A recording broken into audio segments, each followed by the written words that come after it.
उसकी समस्या है या नहीं, अब जब भी तो पता लगेगी। अब तो पता ही नहीं है। भारत सरकार कह रही है कि हमारे पास आज तक कोई ऐसा उपलब्ध तथ्य नहीं है कि ऑक्सीजन कितनी है पर्यावरण में, ऑक्सीजन कितनी होनी चाहिए पर्यावरण में, इंसान को कितनी चाहिए, ये भारत सरकार के पास लिखित में कुछ नहीं है।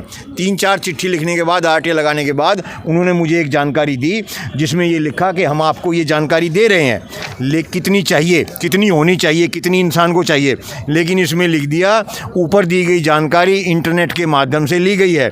यह जानकारी इस प्रभाग के पास उपलब्ध नहीं है। इसके अलावा आपको सूचित किया जाता है कि यह प्रभाग इस जानकारी की पुष्टिकरण भी नहीं करता है। भारत सरकार के पास, मैंने पूछा भारत सरकार के तथ्यों में कितने ऐसे स्वतंत्रता सेनानी हैं जो शहीद हुए, बलिदान हुए, तो उन्होंने कहा हमारे कागजात में, तथ्यों में ऐसी कोई जानकारी उपलब्ध नहीं है।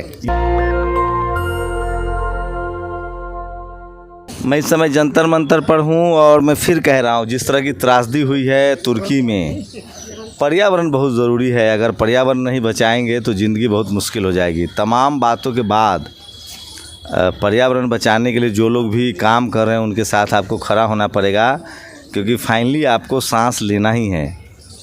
आप किसी जाति के हों, किसी धर्म के हों, बगैर सांस लिए तो काम चलेगा ही नहीं।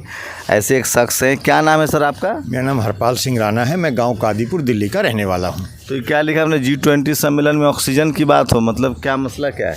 विषय ये है कि भारत सरकार जैसे प्रदूषण की जांच कर रही है, इस प्रकार से ऑक्सीजन, पर्यावरण में ऑक्सीजन की भी जांच होनी चाहिए। ऑक्सीजन जो है वो प्राणी मात्र के लिए बहुत ही आवश्यक है। खाने, दाना पानी के बगैर व्यक्ति कई दिन तक जीवित रह सकता है, लेकिन अगर ऑक्सीजन 5 मिनट भी ना मिले, 4 मिनट भी ना मिले, तो ऑक्सीजन व्यक्ति जीवित नहीं रह सकता। तो आप हमेशा ऐसा ही ड्रेस पहनते हैं, ये हरा हरा, मतलब ग्रीनरी के प्रतीक? नहीं, मैं ये इसी के लिए, इस पर्यावरण के लिए मैंने ये सिलवाया है, और इसी कारण से कि पर्यावरण के विषय है तो आज मैंने ये हरा कपड़ा पहना है। तो कैसे? ये तो पेड़ लगाना पड़ेगा ना। आजकल तो अंधाधुंध डेवलपमेंट के नाम पर जंगल काटा जा रहा है, जंगल में रहने वाले को भगाया जा रहा है। वो अलग चीज़ है। ये दो अलग अलग चीज़ें समझने की ज़रूरत है। जो आज तक 75 वर्ष की भारत सरकार के द्वारा आज़ादी का अमृत उत्सव मनाया जा रहा है, लेकिन भारत चांद के ऊपर ऑक्सीजन की जांच कर रहा है, लेकिन दिल्ली में, देश में किसी भी राज्य में आज तक ऑक्सीजन, कितनी ऑक्सीजन चाहिए, ये जानकारी नहीं है। कैसे बढ़ेगा ऑक्सीजन, इसकी कुछ बढ़ाने की बात अलग है। किसी भी समस्या का समाधान उस वक्त होता है जब उसकी जानकारी मिले। जिस तरीके से प्रदूषण नापने का हमारे पास एक ये यंत्र है, इस प्रदूषण नापने के यंत्र से हम उसको नाप सकते हैं कि कितना प्रदूषण यहाँ पर है। अभी मैं बताऊँ, ये जो PM 2.5 जो है वो यहाँ पर आ रहा है 81, अभी ये 100 था। तो अब अगर ये 300 होगा तो इसका यह मतलब यहाँ पे प्रदूषण ज़्यादा है। किसी भी चीज़ का समाधान उस वक्त होता है जब उसकी जानकारी मिल जाए, जब उसका पता लग जाए कि समस्या क्या है। तो हमारे पर्यावरण में ऑक्सीजन कितनी चाहिए, ऑक्सीजन कितनी होनी चाहिए, इंसान को कितनी ऑक्सीजन चाहिए, ऑक्सीजन पैदा कहाँ से होती है, ये सब जानकारी जब होंगी और उसकी समस्या है या नहीं, अब जब भी तो पता लगेगी। अब तो पता ही नहीं है। भारत सरकार कह रही है कि हमारे पास आज तक कोई ऐसा उपलब्ध तथ्य नहीं है कि ऑक्सीजन कितनी है पर्यावरण में, ऑक्सीजन कितनी होनी चाहिए पर्यावरण में, इंसान को कितनी चाहिए, ये भारत सरकार के पास लिखित में कुछ नहीं है।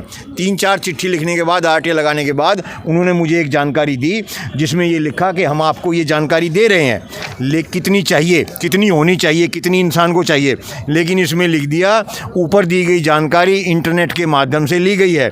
यह जानकारी इस प्रभाग के पास उपलब्ध नहीं है। इसके अलावा आपको सूचित किया जाता है कि यह प्रभाग इस जानकारी की पुष्टिकरण भी नहीं करता है। कहने का मतलब समझ गए आप क्या है?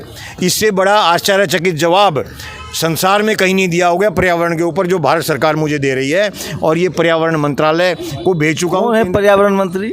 अभी पर्यावरण मंत्री कौन है मुझे जानकारी नहीं है। चलिए जो भी है, तो ये ऑक्सीजन जो है वो 2.21% होनी चाहिए। अन्य गैस जो है ये काफ़ी बड़ा इसमें दिया गया है। इसमें जो महत्वपूर्ण हम लोग तो बचपन से पढ़ते हैं कि पेड़ लगाएंगे तो ऑक्सीजन लेवल बढ़ेगा। हाँ, ऑक्सीजन लेवल बढ़ना चाहिए, लेकिन पता तो लगे ऑक्सीजन है कितनी। समस्या है कि नहीं है, जो हमारी बीमारी का जब भी तो पता लगेगा। बुखार होगा तो हम दवाई खाएंगे। आपको कब ये सब बात लगा कि ऑक्सीजन को लेकर आंदोलन चल रहा है? कोरोना चल रहा था। अच्छा, तो जब अच्छा। जो ये ऑक्सीजन की लगाई जा रही थी ना, ऑक्सीजन के जो संयंत्र लगाए जा रहे थे, तो मतलब जो कमी हो गई थी ऑक्सीजन की, तो मैंने ये पता करने की कोशिश की कि ऑक्सीजन कहाँ से आती है, कैसे आती है, ये सारा पत्राचार शुरू किया।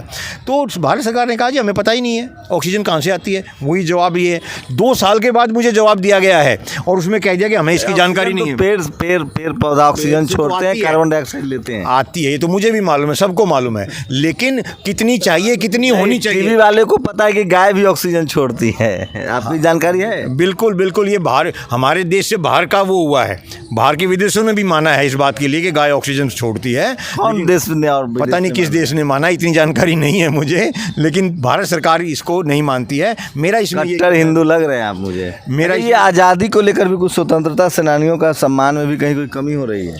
स्वतंत्र सेनानियों का जो 2 तरह के हैं, एक हमारे जो स्वतंत्र सेनानी थे जिन्होंने देश को आज़ाद कराया, उनका कोई सम्मान नहीं हो रहा है। उनको आज तक ना शहीद का दर्जा दिया गया है, ना सम्मान नहीं हो रहा है। किसी देश में भारत सरकार के द्वारा किसी भी जो स्वतंत्र सेनानी थे, क्रांतिकारी थे, बलिदानी थे, जिन्होंने अपना बलिदान दिया, किसी को शहीद नहीं मानती है। लिखित में मुझे ये लिख के दिया हुआ है, किसी को भी नहीं मानती है आज तक। मैं आज़ादी के आंदोलन की चंद्र बोस को शहीद नहीं मानती है, लिखित में मुझे नहीं मानती है। बिरसा मुंडा एक को भी नहीं मानती है, मैं लिखित में दिया हुआ है मुझे। ये ताज्जुब की बात नहीं है, तो सामान्य बात है। मनमोहन सिंह के समय आपने लगाया होगा RTI? नहीं, ये अभी भी लगा है 2 साल पहले मोदी जी के सरकार। हाँ, इसमें एक अंतर आया है। अरे तो राष्ट्रवादी सरकार है। अब सरकार कहने में और करने में बहुत फर्क होता है। लिखित की बात लिखतम के आगे फर्क नहीं चलती, लिखतम के आगे मैं लिखतम की बात कर रहा हूँ। लिखतम में क्या ये स्वतंत्रता सेनानियों को सही नहीं मानते? भारत सरकार के पास मैंने पूछा, भारत सरकार के तथ्यों में कितने ऐसे स्वतंत्रता सेनानी हैं जो शहीद हुए, बलिदान हुए, तो उन्होंने कहा हमारे कागजात में, तथ्यों में ऐसी कोई जानकारी उपलब्ध नहीं है। ये भी RTI से आया है? हाँ, RTI से, इसमें नहीं है, ये मैं आपको भेज दूंगा, मेरे पास है ये। एक बार नहीं, 1 से अधिक बार आया है। और अभी लेकिन जो एक अच्छी बात हुई है वो ये हुई है कि भारत सरकार ने 7000 शहीदों को की एक जीवनी बनाई है, 2-3 किताब छापी हैं, लेकिन छाप दी हैं वो, लेकिन वो भी बेच नहीं रही हैं। चंद्रशेखर आज़ाद जी के बेचना चाहिए, आप फ्री घर पहुंचवाना चाहिए। तो बात छोड़ो, वो बेच भी नहीं रही हैं, वो थोक में लगा दी गई हैं, वो बेच ही नहीं रहे हैं। और आपको एक जानकारी और दूं, जो वीर सावरकर पर तो इतनी किताबें हैं जो काला पानी की सजा, काला पानी की सजा हुए थे। वीर सावरकर जी की जो जेल थी काला पानी, उसमें कैदी जो व्यक्ति देखने के लिए जाता है उसे 300 रुपये लिए जाते हैं उनकी कुर्बानी सुनने के लिए। टिकट तो 50 रुपये का है, लेकिन अगर एक लाइट एंड साउंड शो सुनाया जाता है जिसमें कब से हुआ है ये पैसा 300 रुपया? ये 300 तो 2 साल पहले हुआ है, पहले 200 था, फिर पहले 100 था, फिर 50 रहा होगा। अभी मोदी जी वाले में 300 हो गया। अभी 300 है, और वो हम खुद देख के आए हैं। देश तरक्की करने के लिए पैसा तो चाहिए ना। हाँ, कुर्बानी को बेचना चाहिए ना सरकार को। लिख के दिया उन्होंने मुझे कि मैंने कहा क्यों लिया जा रहा है, बोले सरकार जो यहाँ पर कर्मचारी नियुक्त हैं, इन कर्मचारियों की तनख्वाह देनी पड़ेगी। हो सकता है मनमोहन सिंह के समय 1000 रुपया रहा होगा, इधर कम कर दिया। ऐसा नहीं है, पहले 200 रुपया था, पहले 100 रुपया था, उससे पहले 50 रहा होगा। मेरे पास जो जानकारी है 100 की है, 200 की या 300 रुपये की है। 300 कब हुआ है? मोदी जी की सरकार? मोदी जी की सरकार में। राष्ट्रवादी सरकार में ऐसा नहीं हो सकता। देखिए, मैं आपको लिखित में दे सकता हूँ, आप ये फिर अपनी जबानी से कुछ नहीं होता है ना, मेरे पास लिखित में होगा तो आप कैसे मना करेंगे उसमें। अच्छा, आप ये प्रियम्बल क्यों लिए हुए हैं? सर, ये यात्रा आई थी मेरठ से दिल्ली तक पीछे, सद्भावना यात्रा, जो प्रोफेसर अनंत कुमार जी के नेतृत्व में आई थी। उसमें सब लोग आए थे, 10-15 लोग थे, तो इन्होंने अपने यहाँ उनको रुकवाया था, खाने पीने का हर चीज़ का इंतजाम कराया था। ये उनकी तरफ से मुझे देगा कि इनको देना है, सम्मानित करना है, तो मैं प्रोफेसर अनंत कुमार जी की तरफ से आज इनको सम्मानित करने आया। अच्छा, इसलिए लिए हुए हैं। अच्छा, सद्भावना बढ़ाओ।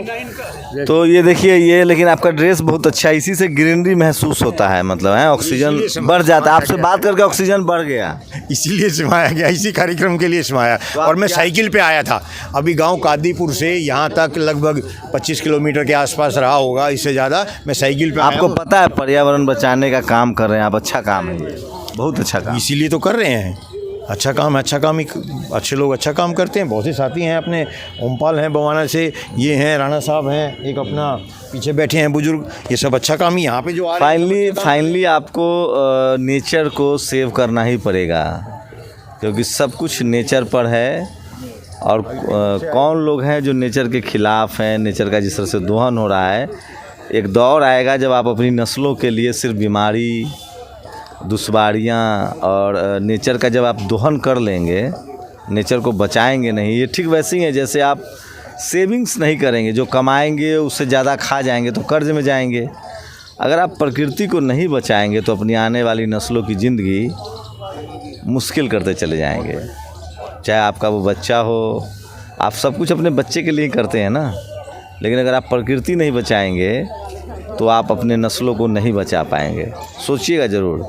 शंभू कुमार सिंह, नेशनल दस्तक, जंतर मंतर, दिल्ली। नेशनल दस्तक की आपसे गुजारिश है कि अगर इसको बचाना चाहते हैं तो नेशनल दस्तक को सब्सक्राइब करने के लिए रेड कलर के सब्सक्राइब बटन को दबाएं, फिर बेल आइकन की घंटी दबाएं। नेशनल दस्तक को बचाने के लिए बहुत ज़रूरी है कि हर खबर को शेयर करें, लाइक करें, कमेंट जरूर करें।